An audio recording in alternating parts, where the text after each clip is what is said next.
বন্ধুরা, ডব্লিউবিপিএসসির lab assistant পোস্টের জন্য যে কোয়েশ্চেন পেপারটি 2024 এসেছিলো তার যে সলভ পেপার নিয়ে আলোচনা করছি। আমরা এর আগে 80টি কোয়েশ্চেন এবং তার অ্যান্সার নিয়ে আলোচনা করেছি।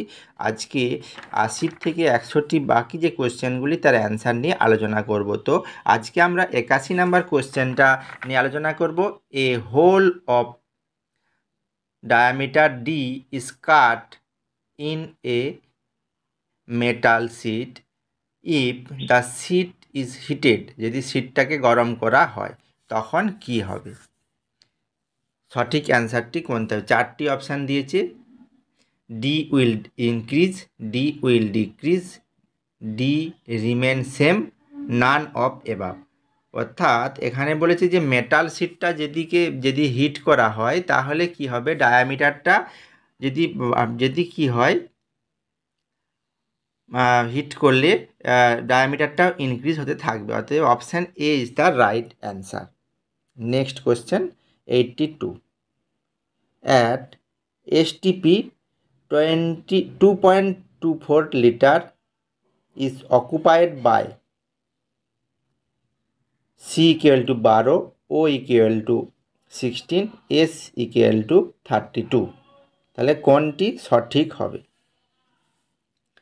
তাহলে এখানে যে 4টি অপশান দিয়েছে, যে 4.4 গ্রাম CO2, 0.64 গ্রাম SO2, 28 গ্রাম CO, 16 গ্রাম O2, 4টির মধ্যে সঠিক অ্যান্সার কোনটি হবে? আমরা প্রত্যেকটি যদি ক্যালকুলেশন করলে দেখা যাবে যে CO2-র ক্ষেত্রে আমরা যদি প্রথমে একটা ক্যালকুলেশন করি, তাহলে CO2 মানে হচ্ছে সি ইকুয়াল টু, এখানে বলেছে 12, ও হচ্ছে 16, অর্থাৎ 12 16 ইন্টু 2 অর্থাৎ 32, সেক্ষেত্রে 44 আসছে। অর্থাৎ সেটাকে যদি আমরা কনভার্ট করি তাহলে আমরা দেখতে পাবো 4.4 গ্রাম পার CO2, অর্থাৎ এটা মিলে যাচ্ছে। অন্যদিকে বাকিগুলি আমরা ক্যালকুলেশন করলে আমরা যেটা দেখব যে SO2-র ক্ষেত্রে এস ইকুয়াল টু কত, 32 আছে, এবং 32 64 যদি আমরা কি করি ক্যালকুলেশন করলে 0.64টা হবে না, অর্থাৎ রং অ্যান্সার। বাকিগুলির ক্ষেত্রেও তোমরা ক্যালকুলেশন করে নিও। তো এখানে option A is the right answer. এরপরে আসছি 83। What is die ice? Die আইসটা কি? 4টি option: solid carbon dioxide, nitrogen dioxide, sulphur dioxide, carbon dioxide. এখানে ডাই আইস হচ্ছে সেটাই, যেটা হচ্ছে solid carbon dioxide. Option A is the right answer. 84। Which of the following is an alcohol? নিচের মধ্যে কোনটি অ্যালকোহল? 4টি অপশান দিয়েছে, 4টি অপশানের মধ্যে কোনটি অ্যালকোহল?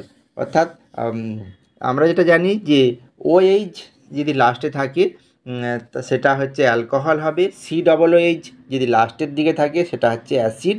CHO থাকলে অ্যালডিহাইড, আর CHHC থাকলে সেটা হচ্ছে আমাদের কিটোন গ্রুপ, আর O বন্ড থাকলে সেটা হচ্ছে এস্টার গ্রুপ। অতএব এইটা হচ্ছে, তাহলে অ্যালকোহল তাহলে কোনটা হবে? অ্যালকোহল হবে যদি লাস্টে OH থাকে, অর্থাৎ অপশান ডি, CH3CH2OH, এটি হচ্ছে অ্যালকোহল, অর্থাৎ option D is the right answer. Next question. According to Boyle's law অনুযায়ী which one is PV graph? অর্থাৎ বয়েলস ল অনুযায়ী পিভিপি গ্রাফ কোনটি ঠিক হবে? এখানে 4টি অপশান দিয়েছে, option A, option B, option C এবং অপশান ডি। এখানে 4টির মধ্যে সঠিক অ্যান্সার কোনটি হবে? এখানে সঠিক অ্যান্সার হবে কোনটি? সঠিক অ্যান্সার হবে অপশান বি, অর্থাৎ পিভি আর পি এর যে গ্রাফটা, এটা হচ্ছে সমান্তরাল ওয়েতে যাবে, অর্থাৎ এই option B is the right answer. 85। এরপরে আমরা যাব 86 number question. The main constitute of biogas? বায়োগ্যাসের হচ্ছে মেন কনস্টিটিউট কি? 4টি option: CO, CH4, CFC, CO2। বায়োগ্যাসের হচ্ছে মেন কনস্টিটিউট হচ্ছে CH4, মিথেন। CH4, ওটা option B is the right answer. Next question কি, if the vapour density of gas is 32, which amount the following is its molecular weight? তাহলে সেক্ষেত্রে molecular ওয়েটটি কত হবে? কি mathematically calculation করলে এটা একটা কেমিস্ট্রি থেকে একটা অঙ্ক এসেছে। কেমিস্ট্রি থেকে আমরা জানি molecular weight equal to 2 into VL। Molecular weight equal to 2 into VL। অতএব সেক্ষেত্রে যদি আমরা ক্যালকুলেশন করি তাহলে এখানে কি বলেছে, গ্যাসের ডেনসিটিটা কত, 32। সেক্ষেত্রে তাহলে মলিকুলার ওয়েটটা কত হবে, তা 2 ইন্টু 32 অর্থাৎ 64। Option D is the right answer.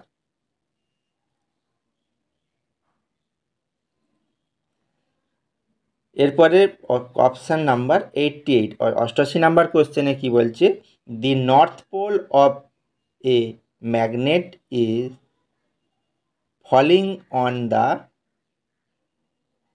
metallic ring. The direction of include correct if the look from upside of the ring will be। অর্থাৎ এখানে একটি এই কোশ্চেনটির তাহলে রাইট অ্যান্সার কোনটি হবে? 88, 88 নাম্বার কোশ্চেনের রাইট অ্যান্সার হবে তাহলে আপসাইড রিংটা কোন দিকে ঘুরবে? এখানে কি বলছে, রাইট অ্যান্সার হবে অপশান বি, অ্যান্টি ক্লকওয়াইজ, অর্থাৎ ঘড়ির ঠিক উল্টো দিকে। ঘড়িটা হচ্ছে ডান দিকে, অর্থাৎ ডান দিকে রাউন্ড করে, এখানে অ্যান্টি ক্লকওয়াইজ বাম দিকে এটা রাউন্ড করবে। Option B is the right answer. Next question 89, GST is introduced by the Indian government through the constitutional amendment. Which of the following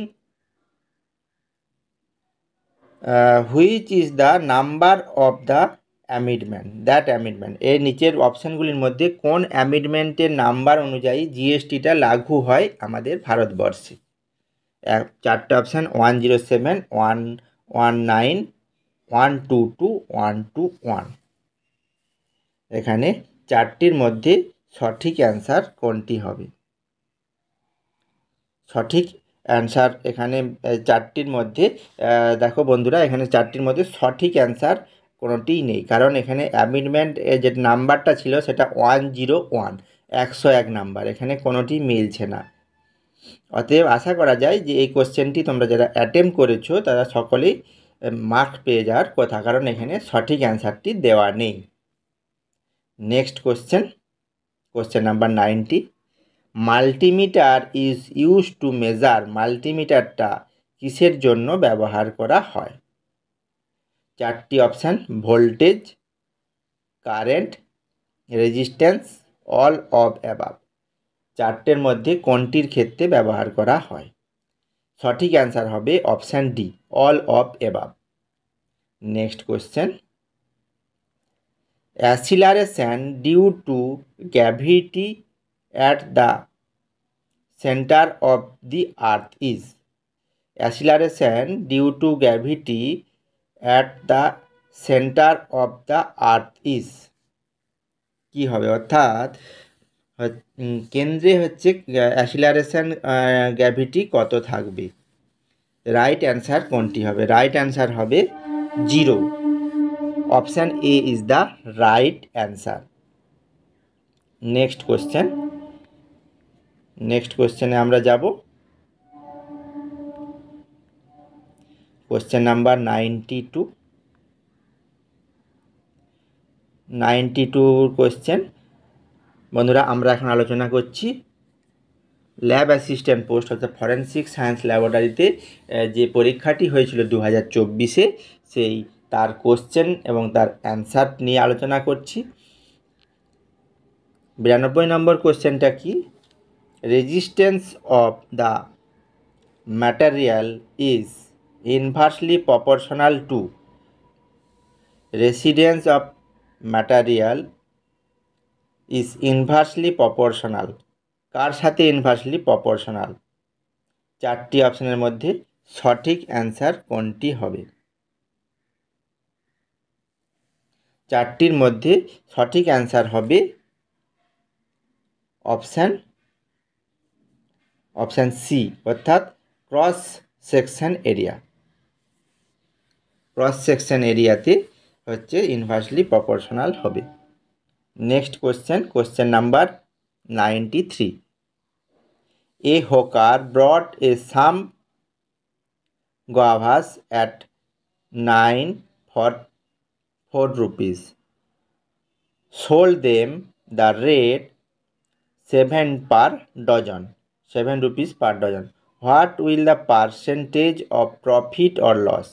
অর্থাৎ একটা হকার 4 টাকায় 9টি পেয়ারা কিনেছে এবং সেটা 7 টাকায় 12টি বিক্রি করেছে, সেক্ষেত্রে তার প্রফিট বা লস কত হবে?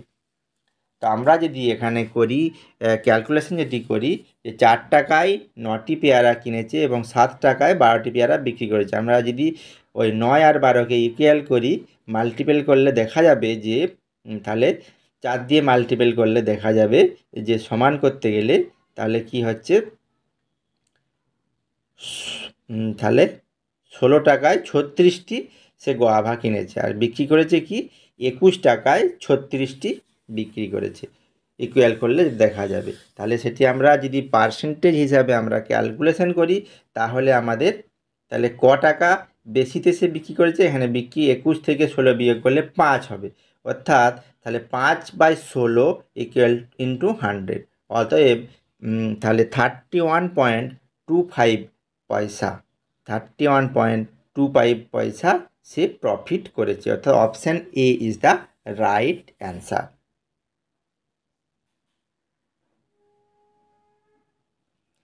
Next question number 94।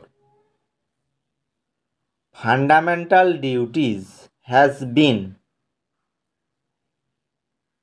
incorporated in the Indian Constitution by which amendment? অর্থাৎ ফান্ডামেন্টাল ডিউটি ইন্ডিয়ান কনস্টিটিউশনাল কোন অ্যামেন্ডমেন্টে যোগ করা হয়েছে? চারটে অপশান, 42 সেকেন্ড অর্থাৎ 42তম অ্যামেন্ডমেন্টে, 39তম অ্যামেন্ডমেন্ট, 43তম অ্যামেন্ডমেন্ট আর 46তম অ্যামেন্ডমেন্ট, অর্থাৎ চারটির মধ্যে সঠিক অ্যান্সার কোনটি হবে? কারণ আমরা জানি 1976 খ্রিস্টাব্দে এই মিনি কনস্টিটিউশনাল অ্যামেন্ডমেন্ট যেটাকে বলা চলে ফান্ডামেন্টাল ডিউটিস, এটাকে মিনি কনস্টিটিউশনাল অ্যামেন্ডমেন্টও বলা হয়ে থাকে, সেইটা এস্টাবলিশড হয়েছিল কবে? 1976 খ্রিস্টাব্দে, যেটা 42তম অর্থাৎ 42 সেকেন্ড অ্যামেন্ডমেন্ট হিসাবে সেটা পরিগণিত হয়, অর্থাৎ option A is the right answer. Next question number 95। When alpha beta gamma radiation pass through the gas, অর্থাৎ গ্যাসের মধ্য দিকে যে আলফা বিটা গামা পাস করা হয় ionising power in decreasing order, সেক্ষেত্রে আয়োনাইজিং পাওয়ারটা যদি ডিক্রিজিং অর্ডারে করা হয় সেক্ষেত্রে কি হবে? এখানে আয়োনাইজিং পাওয়ার যেহেতু চেয়েছে ডিক্রিজিং অর্ডার অর্থাৎ বেশি থেকে কমের দিকে যাচ্ছে, ডিক্রিজিং অর্ডারে যদি সাজানো হয় সেক্ষেত্রে কোনটি সঠিক হবে? ডিক্রিজিং অর্ডারে যদি সাজাই হয় তাহলে সেক্ষেত্রে সঠিক যেটা হবে যে আলফার হচ্ছে সব থেকে বেশি, বিটা সব থেকে, তারপরে গামা হচ্ছে লাস্ট। আয়োনাইজিং পাওয়ার যদি আমরা ডিক্রিজিং অর্ডারে সাজাই সেক্ষেত্রে alpha greater than beta greater than gamma, এটা হচ্ছে সঠিক সিকোয়েন্স, অর্থাৎ option B is the right answer, alpha beta gamma.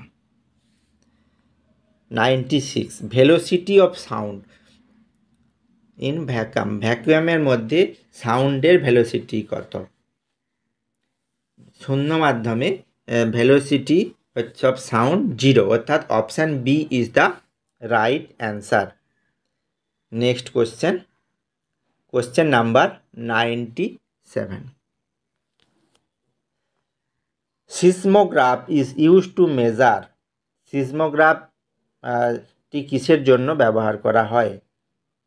Humidity মেজারের ক্ষেত্রে, ফ্লো অফ ওয়াটার ফ্লোয়ের ক্ষেত্রে, ডেপথ অফ সি এর সমুদ্রের গভীরতা মাপতে, আর্থকোয়েক শক অর্থাৎ আর্থকোয়েকের ক্ষেত্রে অর্থাৎ ভূমিকম্পের তীব্রতা মাপতে। এটা আশা করি সকলেই জানো, ভূমিকম্পের তীব্রতা মাপতে আমরা সিসমোগ্রাফ ব্যবহার করি, অর্থাৎ option D is the right answer. আমরা এখন দেখছি মেডিকেল ল্যাবরেটরি টেকনোলজির যে একটা রিক্রুটমেন্ট হয়েছিল ফরেন্সিক সায়েন্স ল্যাবরেটরিতে ল্যাব অ্যাসিস্ট্যান্ট পোস্টের জন্য, পিএসসি তার সলভ পেপারগুলি নিয়ে আলোচনা করছি। কোশ্চেন নাম্বার 98, 98 নাম্বার কোশ্চেন কি বলেছি? If cost price of an article of 3/2 of selling price the profit or loss is percent, সেখানে বার করতে হবে। অর্থাৎ 98 নম্বর কোশ্চেনে একটি ম্যাথামেটিক্যালি ক্যালকুলেশন দিয়েছে, সেই ক্যালকুলেশনটি বের করতে হবে। এখানে ম্যাথামেটিক্যালি ক্যালকুলেশনটা করলে আমরা যেটা যাব যে CP is equal to 3/2 into SP, তাহলে CP by SP equal to 3/2, তাহলে 3/2 তাহলে করলে যেটা দেখা যাবে তাহলে 1/3 ইন্টু 100, অতএব সেক্ষেত্রে সঠিক অ্যান্সারটি হবে কত? 33.3% লস হবে, অর্থাৎ option A is the right answer. 98-এর সঠিক অ্যান্সার হবে option A, 33.33% loss. 98 number question. এরপরে আমরা যাব 99 নম্বর কোশ্চেনে। 99 নম্বর কোশ্চেনে কী বলেছি? Choose the opposite word of underline word, নিচের যে আন্ডারলাইন ওয়ার্ডটি করা আছে তার অপোজিট ওয়ার্ড বসাতে হবে। He was very secure childhood, এই সিকিওরের অপোজিট ওয়ার্ড কোনটি হবে? 4টি option, unsecure, insecure, non secure, insecure. এই 4টির মধ্যে সঠিক অ্যান্সার হবে option B, insecure.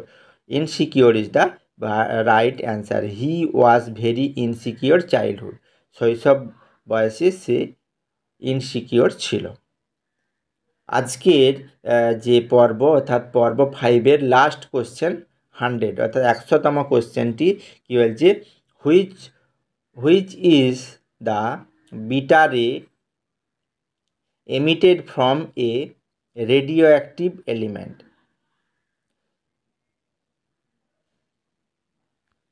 which is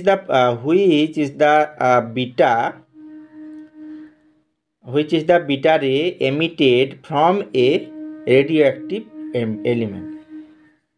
right answer হবে option A stream of electron. A stream of electron is the right answer. তো বন্ধুরা, আজ আমরা এই কয়েকদিন ধরে পরপর যে 100টি কোশ্চেন এবং তার অ্যান্সারগুলি নিয়ে আলোচনা করলাম, যেই কোশ্চেনগুলি এসেছিল 2024 সালে ফরেন্সিক সায়েন্স ল্যাবরেটরিতে এই কোশ্চেনগুলি এসেছিল এবং তার প্রত্যেকটি সলভ নিয়ে আমরা আলোচনা করলাম। প্রতিটি পর্ব আলাদা আলাদাভাবে আলোচনা করেছি। তোমরা যদি দেখতে চাও আমি ডেসক্রিপশান বক্সে প্রত্যেকটি লিঙ্ক দিয়ে দেবো, সেখান থেকে তোমরা চাইলে দেখে নিতে পারো। তো বন্ধুগণ, আজকে এই পর্যন্তই।